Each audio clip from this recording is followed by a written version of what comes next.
Hi there, I am Lori Delk. And I am Catherine. Rara is in the house. Sarah Myers. Hi, Lori. Hi, Catherine. How are you tonight?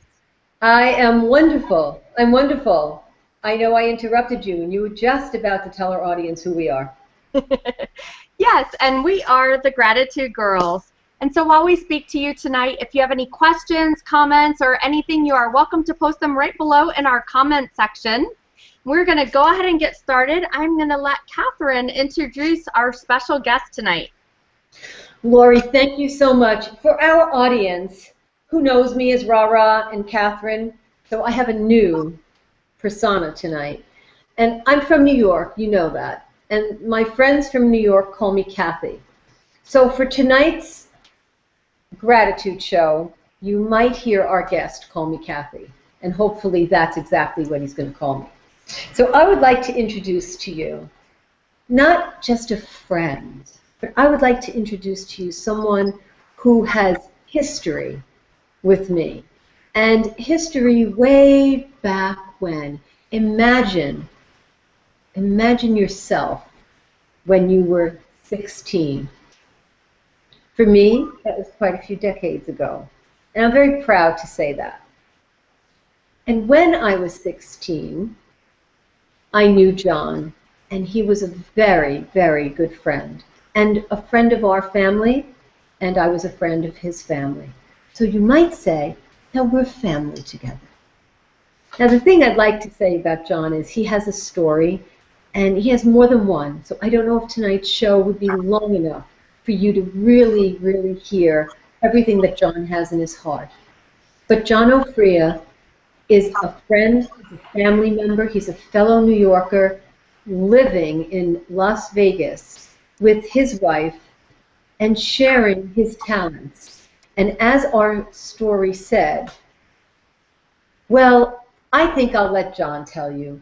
John Ofria, welcome to the Gratitude Girls. How are you? I'm great, Kathy. Thanks for having me.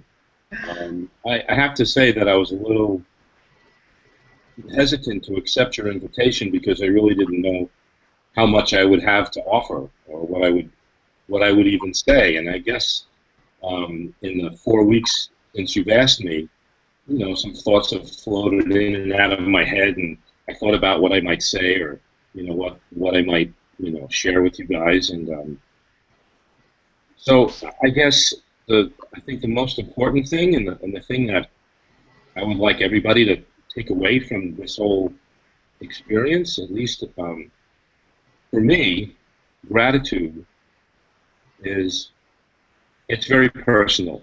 And what happens is every morning when I realize that I've been given another day, that I've woken from my slumber, and I'm conscious and I realize in that moment, oh, I'm awake now, the first thing that I utter are the words thank you.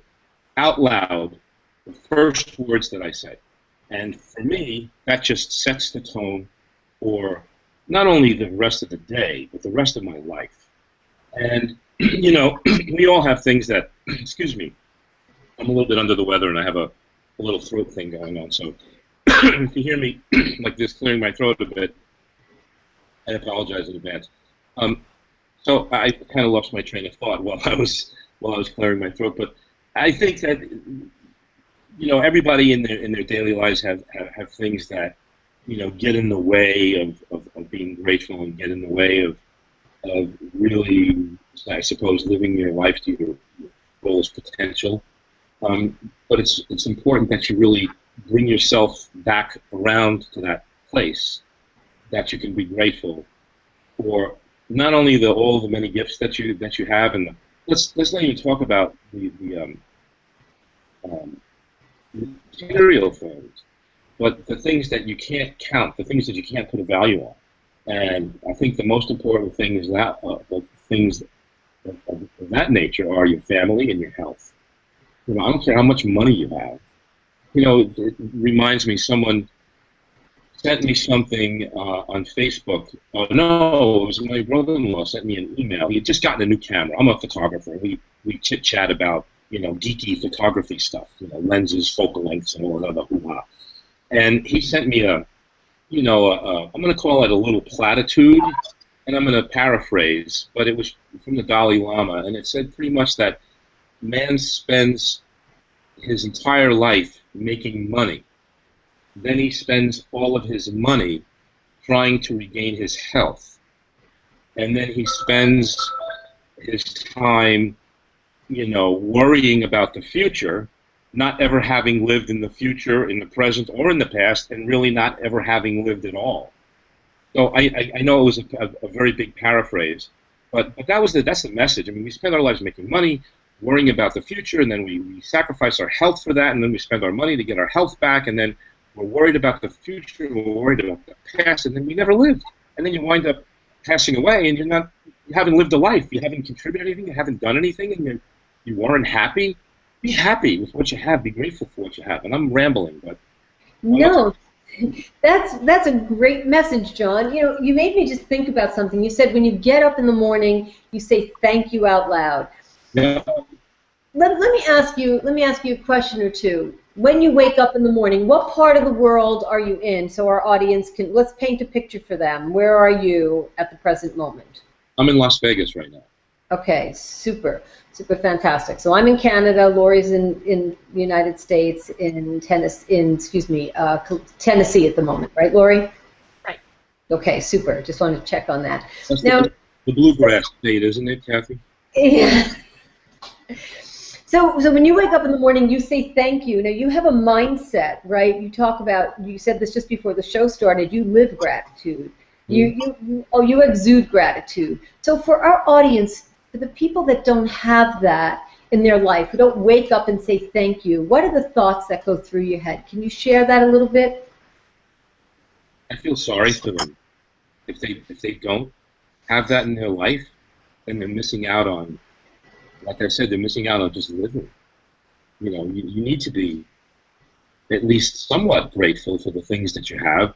I mean, I saw another platitude placard, probably on Facebook or something, and it says, we've just spent Thanksgiving giving thanks to about all the things that we have, and then we go out and we spend Christmas going out and buying things that we don't need.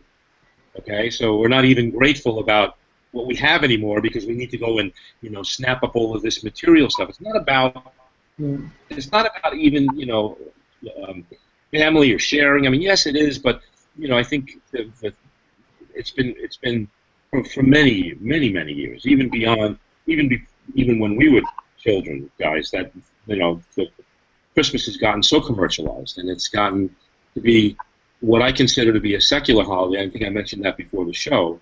That to me, it's really lost its traditional. And I'm not going to get into the fact whether it's a Christian holiday or what. I mean, if you want to celebrate Christmas, it's more about. I'm a Taoist in my philosophy, in the way I live my life, and about being a Taoist is living in the moment and being good to yourself, being good to your body, being good to others. And if you want to celebrate Christmas, there's no reason why everybody can't celebrate Christmas. It's not necessarily a religious holiday. I think it's a secular holiday, but I think people miss the message. And what the message for me is to be good to yourself, to be good to others, to share the goodness that comes from within, and to appreciate that. And we have all these trappings that are supposed to remind us of that, but somehow I just think that there's a disconnect, that people just don't get that. Well, John, you know what? You're very passionate, and it's certainly refreshing to hear your passion. And to live in gratitude, as you said, it would be a shame not to live in gratitude. So let me ask you if there's a moment in time for you that gratitude has played a very big part. For example, do you have a particular moment you would like to share with us that you feel very grateful? And I know you may need a minute to think about it. I didn't necessarily ask you to share any particular story, but I'm sure that you have a life of gratitude because, like you said, you live it. So is there someone or something that you would like to let us and our audience know about that moment in gratitude for you? Like I said before the show started, the my thoughts have been popping in and out of my head. What I would say or how I would present something and how it would even, be a contributing guest to your show, because I didn't want it to be cliche and I didn't want it to sound, contrived or so I kind of didn't think about it a lot. But one thing, and I think I mentioned it before the show, and I did tell you what it was. It was the thank you thing when I wake up. But one thing that stands out in particular is that having lived in Las Vegas since my children were rather young, now they're both back in New York, and I'm here. My son is 21 years old. I'm extremely proud of him. He goes to college. He's graduating from Nassau Community College with a degree, an associate's degree in psychology in January, and then he's going on to Stony Brook. He's graduating Nassau with honors, and he's going on to Stony Brook. I don't know what he's going to study, but he's got his own car, his own place. He goes to school. He's got a lovely girlfriend. The kid has got his life together. And when he lived with me, and he was 18 years old, I said, listen, all he wanted to do was get high and skateboard. And I said, you know what? If you have no ambition in this life, and you don't have anything else that you want to do except for smoke weed and skate, then you want to know something? When you're 18, you got to get your stuff and you got to get out and make your way in the world.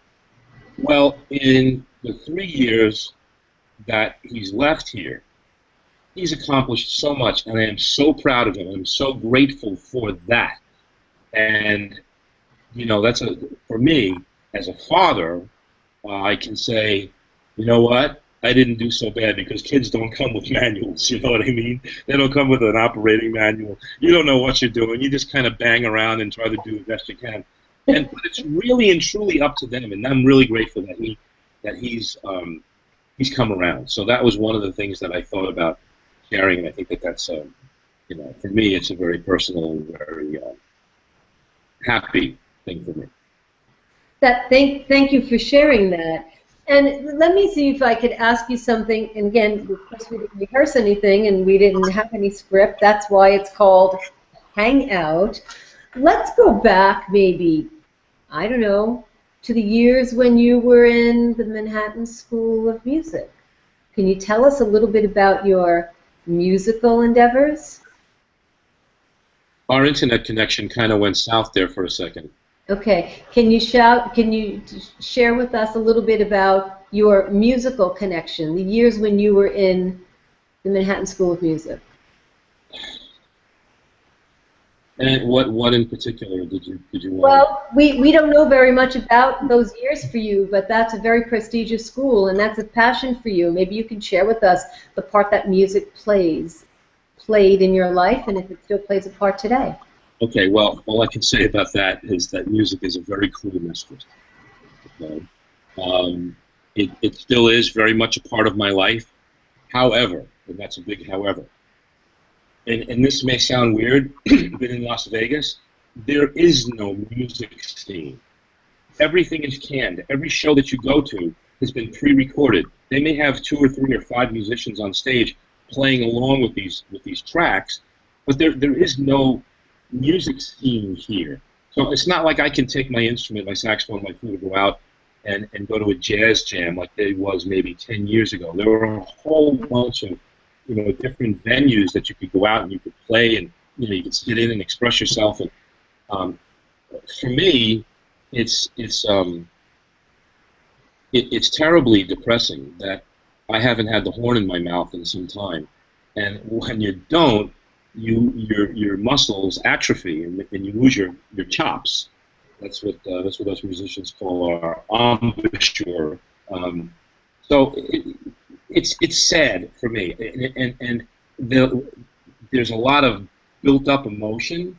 But the only way, well, I can get it out through photography in some way too, but it's not the same. It's really just not the same, because playing music, especially playing the saxophone and the flute, it's such a physical, emotional, and spiritual exercise. And that may sound strange, but when I'm improvising with a good band, and I don't have to think about, well, the piano player is playing the wrong chords, or the bass player isn't in time, and the drummer is, slowing down or speeding up. Well, all things being equal, if everything is is wonderful and everything's just clicking, you become the music at that moment. Spontaneously, you transcend just everything. You're not thinking about the keys you're pressing or what notes you're playing. You just instantly, spontaneously become the music, and that is very difficult for anyone who's not a musician, hasn't experienced that, to even grasp that concept. And that's something that I miss, and it's a spiritual elixir that I'm missing and I don't have. I get some of that from photography. When I see something, oh, gotta bring the camera to my eye, this is just amazing. I get some of it, but it's not the same thing, because music, for me, is such a physical and spiritual and emotional immersion that all of those things together are work together synergistically to transcend your physical being. That size it up for you? Yes, yes. So, John, would you say, you know, once a musician, always a musician? You talked about the saxophone, excuse me, Yeah. the saxophone. And I would like to make sure that our audience understands, you mentioned flute. Can you tell us a little bit about I know that you played more than one saxophone, so could you share that with the audience, the instruments that you are familiar with? Well, I'm a saxophone player, alto saxophone player, first and foremost. And I think probably the second instrument that I gravitate to would be alto flute. But I play all the saxophones, I play all the flutes. I also play the double reeds, but I haven't played them in years. The oboe and the bassoon and the English horn. Played them in high school. In high school, you know, music productions. I had occasion to play them in Broadway shows in New York City as a double, or yeah, they call it doubling, but as a stand-in for the pit guy that, you know, he wanted to take a day off, so I would sit in the pit and learn the score, and I would be a substitute. So, yeah, all the saxophones, all the flutes, all the woodwinds, pretty much. Piano too, a little bit. Thank you. And John, for the parents and the friends and the brothers and the sisters and the aunts and the uncles who will be watching our show, might be watching tonight, can you give some words of wisdom to those who have a family member who wants to pick up an instrument? How do we encourage our family, our children, our loved ones? You're a musician, so you know what it feels like. Can you give us some advice on how do we encourage, inspire the loved ones around us to pursue that, picking up an instrument and feeling what you just explained to us? Well, Kathy, I think that I'll use my two kids as an example.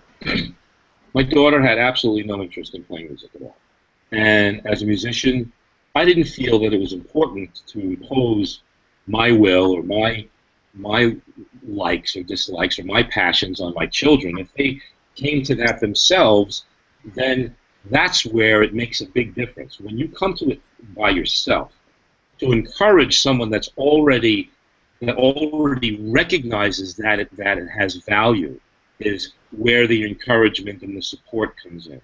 But to push someone in that direction, I think, is a mistake. My son played trumpet for a little while. I never pushed him. I never, told him, you have to practice half an hour a day. I'm not gonna. None of that. If he wanted to do it, he did it. For me, when I was 5 years old, I heard Stan Getz play Desafinado, and I was hooked. I mean, it was immediate. It was as if God came out of the heaven and touched my head and said, "This is what you're going to do. This is what this is the gift that I gave you, and you better not squander it. You better use it." And if you think about a child that's 5 and recognizes that they want that they hear that it touches them, that's special. When you can recognize that in a child, or if a child recognizes that in themselves, then you can shore them up and help them along and encourage them and do whatever it is that you can to help them on that journey. But if there's no will, if there's no desire, I should say, there's no desire, inherent desire, then it's really kind of a waste. I mean, music is a wonderful thing, but it's not for everybody. People find their passions in other ways. And I think if you can encourage someone's passion, whether it be painting, photography, dance, sculpting, whatever it is, then those talents should be fostered and shored up and supported and given all the encouragement that one can. And John, thank you for sharing that. And our opening statement, or actually our ad about you, is that you are a Renaissance man, a musician, a photographer, and kind of a funny line about not making money in any of those fields, but that's not the point. They're your passions. Can you tell us a little bit about the Renaissance in John Ofria? Well, I didn't think it's a renaissance within me in particular. I just thought, being a photographer and being a musician is sort of a renaissance man or a renaissance being, because, I find solace and I find peace through my art. And I think a lot of that is lost today. That's why I said I'm a self-described renaissance man. How many people do you know that have, more than one artistic passion that they pursue, or they always think about? I mean, I'm always thinking about the next photograph I'm going to take. I'm always thinking about the next song I'm going to write, or what or how I'm going to play next. It's just who you are. So, I'm a self-described Renaissance man. It wasn't an epiphany that I had or anything like that. It's who you are. We appreciate you sharing that with us. I have a few questions I'd like to ask you, but I'd like to ask my partner, Lori. Lori, is there anything that you would like to ask John about himself or the gratitude in his life? Sure, yeah. Well, one thing I thought of while you were talking earlier is about the live music. You can always come down to Nashville because they play live music all the time, and people get up on stage, and all different kinds of people and different kinds of music even. It's not all country, so so we have lots of people down here that still do that. Don't I know it? I saw someone shared a video on YouTube the other day. I think the guy's name is Kim Akers, if I'm not mistaken, and the smoking section.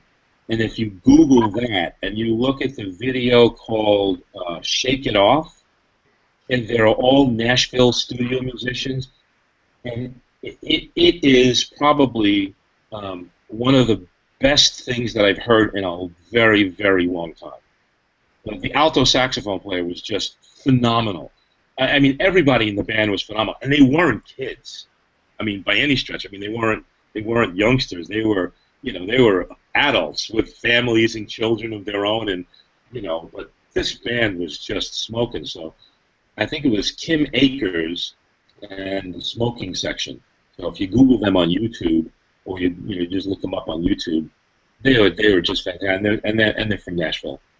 But I understand that Nashville is a hub of the music industry. A lot of people have gravitated there. There's a lot of great recording studios there. A lot of fabulous musicians came out of Nashville. I know it's not just country. Not a lot of people know that. I just bemoan the fact that here in Las Vegas, which is supposed to be the entertainment capital of the world, it's not. It's a lie. It's all smoke and mirrors. You know what I love? Lori, isn't it refreshing to have such a hangout, just hanging out, speaking our minds? I mean, isn't this refreshing?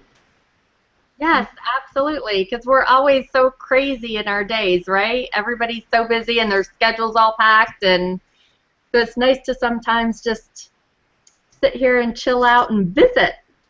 It really is.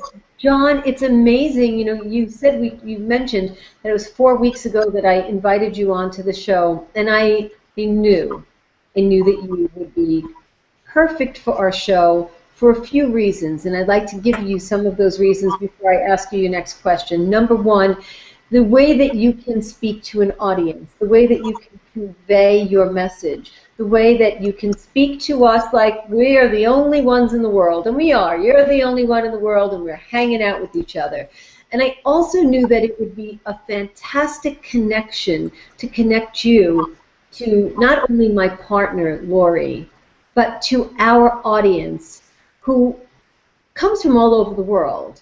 And we have passionate guests on our show, and I knew that's where you belonged in our show, to share your passion. It doesn't have to be one story in particular. It's the fact that you are gratitude, that you live in gratitude, that you share gratitude, that you have points and moments, defining moments in your life that you've shared with us, that I'm thinking, when are you going to play again? How can we hear you? Is there something you'd like to share with our audience if they want to know a little bit more about that? Can you enlighten us, please?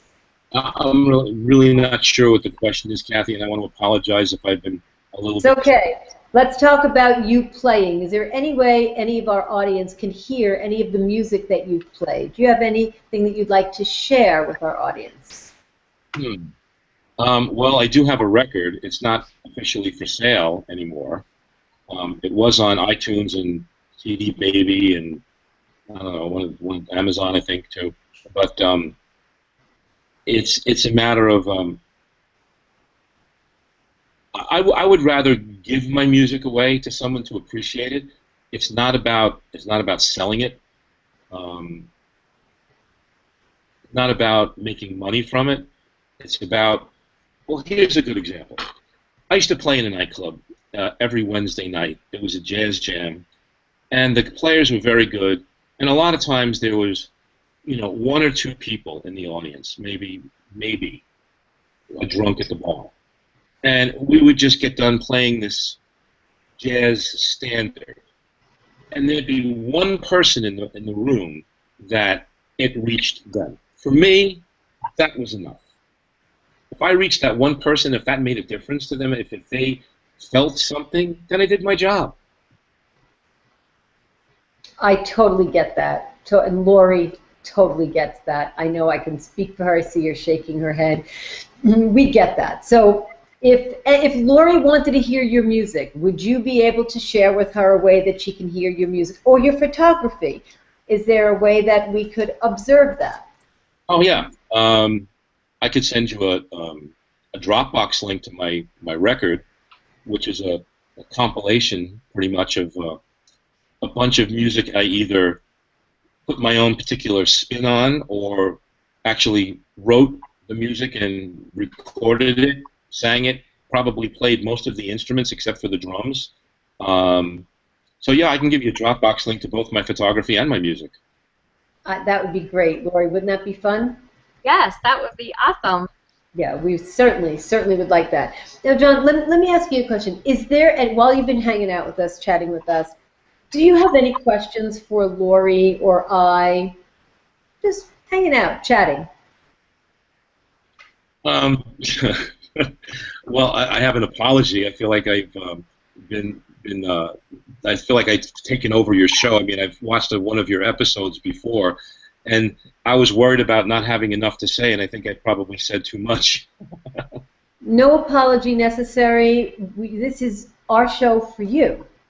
So you have, as we both anticipated, have so much to offer to our audience and to Lori and I, and getting to know you and hearing your story and hearing about you is what we're here. We're here for that. This is really about you. So without saying, John, the spotlight's on you, it's saying, chat with us, hang out with us, let our audience know who you are.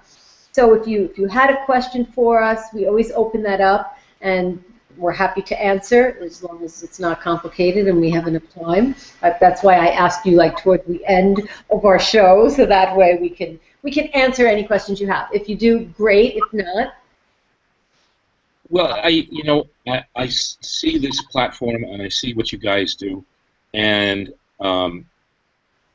this may sound a bit, and I hope you don't take offense to it. It almost is in some way cliche from what I can see as an outsider, as an observer. And I don't mean that in a derogatory way, but the impression that I got from Gratitude Girls, or just all of this, the hype that you guys put into that, it seems contrived. but I see now that just talking to you guys that it's not.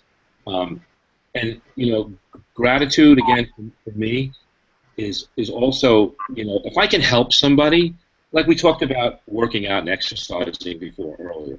If I see someone struggling with something, if I see someone struggling with their diet or they're struggling with, exercising or whatever, I try and help them. So it's something that I do that makes me feel good. And if I can help someone else, I don't do it for any specific reward. I do it because it makes me feel good. So I guess I'm going to take a step back and go, maybe anything that I felt about what I see has changed since I've spoken to both of you on this program.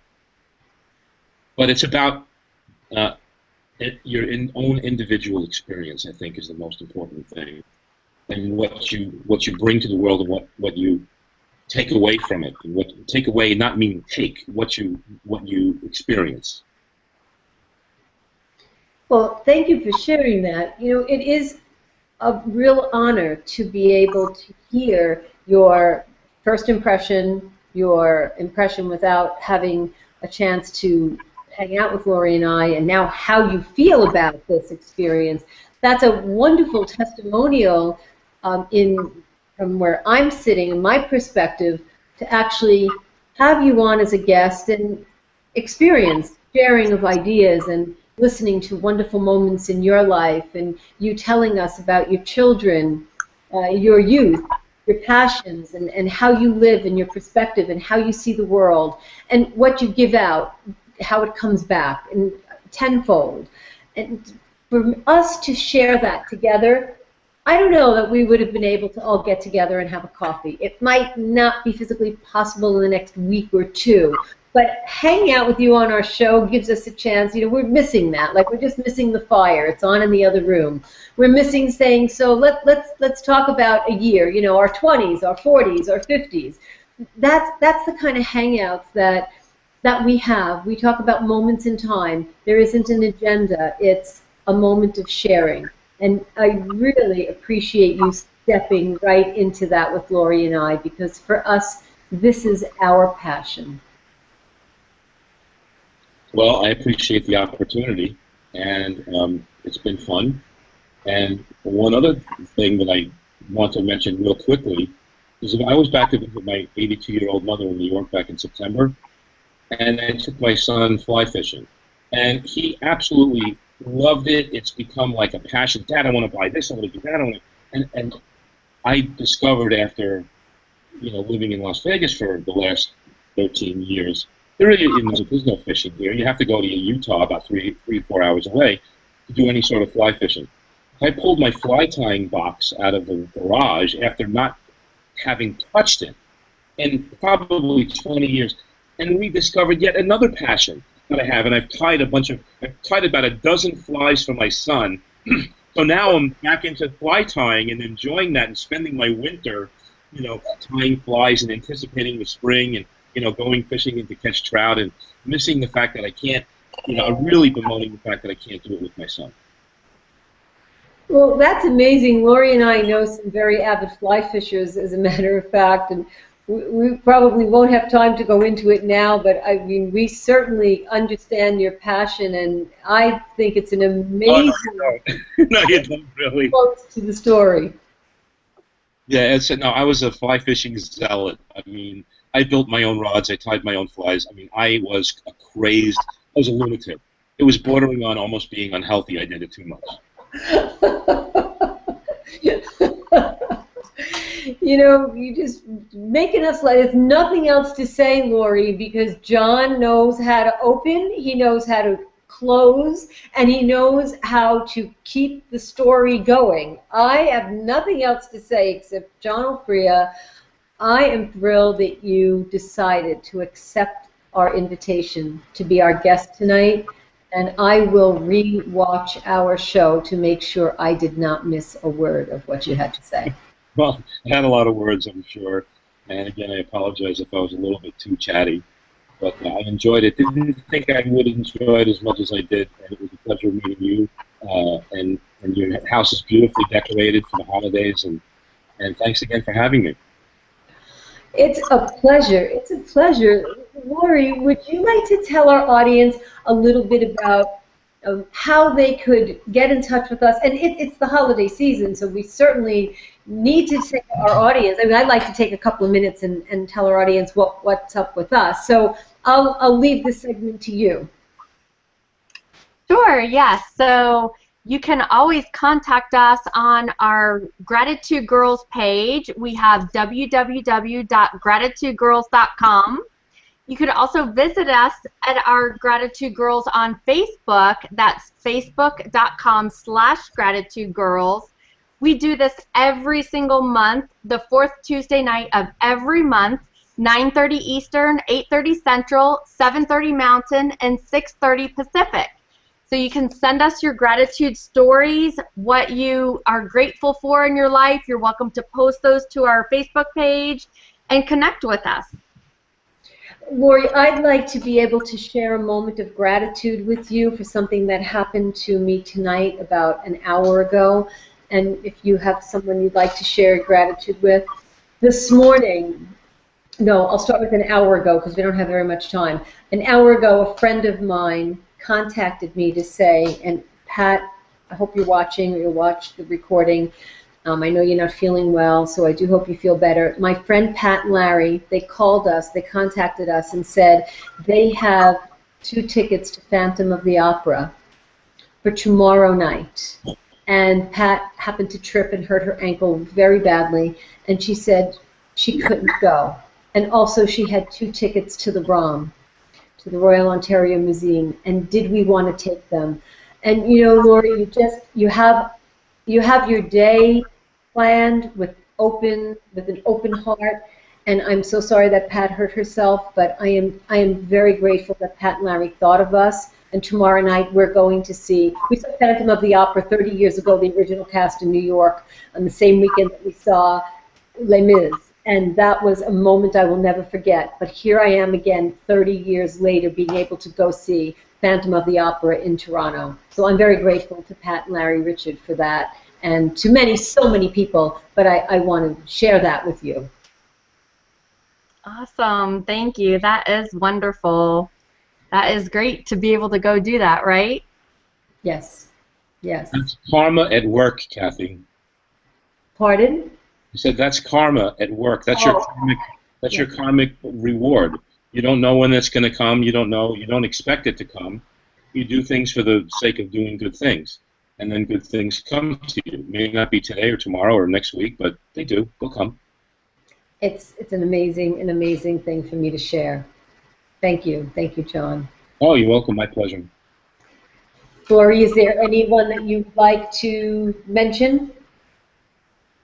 Well, I will tell a story, Catherine, I'm sure you saw it, but many of you might have known that I've spoke about, or if you're connected with me on Facebook, about my oldest daughter. She's 28, and a few short months ago she was diagnosed with non-Hodgkin's lymphoma.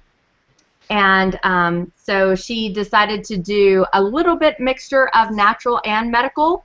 And so she's taken a lot of natural supplements, eating a lot of raw foods and things like that to build her immune system and get her body healthier. But she also did choose to go the chemo route and do a little bit of that. And she got her results back actually yesterday that she is completely clear and good to go. So we're very excited about that. That's the best Christmas present I could hear. Yes, Lori, I thank you so much for sharing that with us, and our love and our prayers and our gratitude to you and to your family and to your daughter. And I am following her every day, and I am so happy for you and for your family that you have that results. Lori, we never miss a month. We never miss a beat. That's the music in us. We are here no matter when the fourth Tuesday appears on the calendar, Christmas Day, Christmas Eve, we whatever we're doing, flying all over the world, we don't miss a show, and this is amazing. We have 100% attendance, but it's not just about being present, it's about this is in our hearts. And next year, oh my gosh, I can't believe it's going to be 2016.